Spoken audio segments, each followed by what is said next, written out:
Shafi Parambil MP പോലുള്ള ഒരു ജനപ്രതിനിധിയാണെന്ന് അറിഞ്ഞിട്ടും അദ്ദേഹത്തിൻ്റെ മുഖത്ത് ലൈറ്റടിച്ച് പെട്ടി തുറക്കാൻ ആജ്ഞാപിച്ച് ആംഗ്യം കാണിച്ച് that was an intentional insult indeed.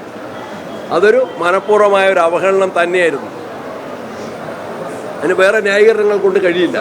ഇതെല്ലാം ജനങ്ങൾ കാണുന്നുണ്ട്. ഷാഫി പറമ്പലിനെ ആർക്കാണ് അറിയാത്തത്? ഷാഫി പറമ്പലിനെ കേരളത്തിലെ കൊച്ചുകുട്ടികൾക്കും പ്രായം ചെന്നവർക്കും ആർക്കാണ് ഷാഫി പറമ്പലിനെ അറിയാത്തത്? MP ബോർഡുള്ള വണ്ടിയാണ്. അല്ല, കണ്ടില്ല രാത്രിയിൽ അദ്ദേഹം ഇറങ്ങിക്കഴിഞ്ഞാൽ ലൈറ്റ് ഇട്ട് കഴിഞ്ഞാൽ മനസ്സിലാവില്ലേ? മുഖത്തേക്ക് ലൈറ്റ് അടിക്കണോ? എന്നിട്ട് ആജ്ഞ ഇടണോ? ഓർഡർ കൊടുക്കണോ? മറ്റെന്താണ്? ഏകപക്ഷീയമായിട്ട് ഇത് ചെയ്യുമ്പോൾ മറ്റെന്താണ്?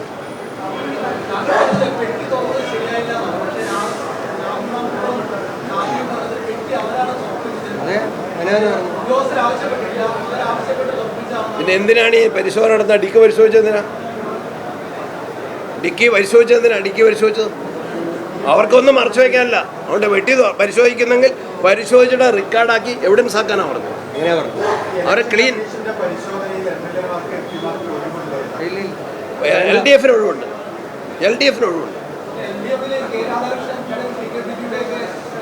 അതിന് ശേഷം നാടകമാണ്.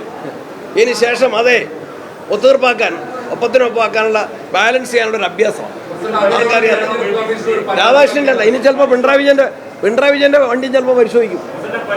കാരണം ഇതിൽ നിന്നുള്ള അതിൻ്റെ രീതിയാണ് പ്രശാന്ത്. അതിൻ്റെ രീതിയാണ് എതിർക്കുന്നത്. അതിൻ്റെ ഏകപക്ഷീയത, അതിൻ്റെ ഇൻസൾട്ടാണ്. പരിശോധനയ്ക്ക് ഞങ്ങൾ റെഡിയല്ല.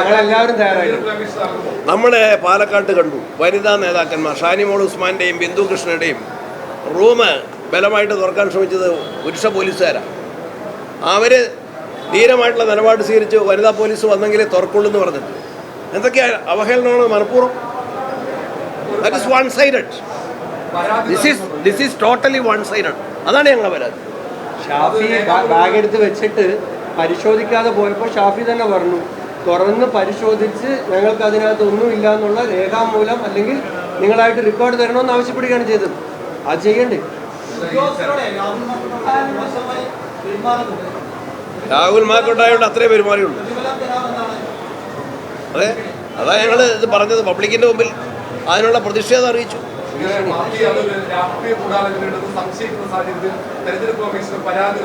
അത് ഞങ്ങൾ ആലോചിക്കും. ആ സന്ദർഭത്തിൽ എന്താണ് മനഃപൂർവ്വമായൊരു ഇൻസൾട്ടാണ്. ആ ഇൻസൾട്ടിൽ ആരായാലും പ്രതികരിക്കും.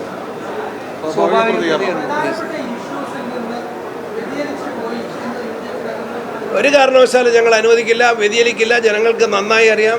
ഞങ്ങൾ ജനങ്ങളുമായിട്ട് തന്നെയാണ് ബന്ധപ്പെടുന്നത്. ഞങ്ങളുടെ പ്രവർത്തകരും നേതാക്കന്മാരും ഈ നിലമ്പൂർ ഇലക്ഷനിൽ പ്രത്യേകിച്ച് വീടുകൾ സന്ദർശിച്ച് വോട്ടർമാരെ സന്ദർശിച്ച് ഞങ്ങൾക്ക് പറയാനുള്ള വിഷയങ്ങൾ അവരുമായിട്ട് ഞങ്ങൾ ആശയവിനിമയം നടത്തുന്നുണ്ട്. അതിൽ നിന്ന്